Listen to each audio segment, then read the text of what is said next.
The Simpson-Bowles Commission on the federal deficit recommended several things: that the country cut the federal workforce through attrition and freeze pay, that it close overseas military bases, cap spending at home, raise the gasoline tax, curtail the mortgage interest deduction, set aside a fund for natural disasters, raise the payroll tax for Social Security, and phase in a higher retirement age, reduce entitlements as well as farm subsidies and civilian and military pensions, and it recommended a lower but more broadly and fairly collected system of taxation.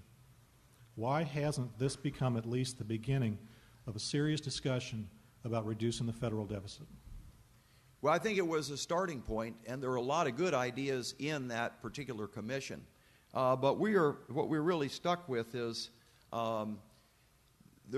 ultimately you have to put the whole thing into a budget to make it work. So you have to balance those different component elements and say, what's a reasonable approach? It's a little bit like what families have to do.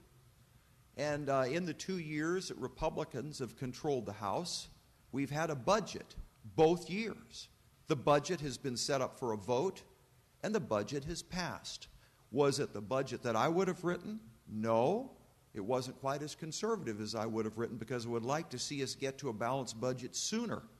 But it was still a reasonable approach that puts us back on track to recovery. Those budgets, of course, go where? To the Senate. What happens when we send bills to the Senate? They die. The budget sat in the Senate and died.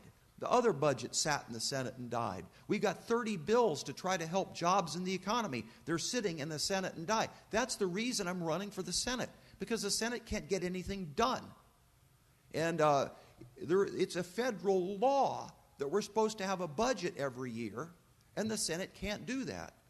And I don't think the debt ceiling increase and another 10%, the sequestration on defense, is a good excuse for not doing what the law says, which is to pass a budget.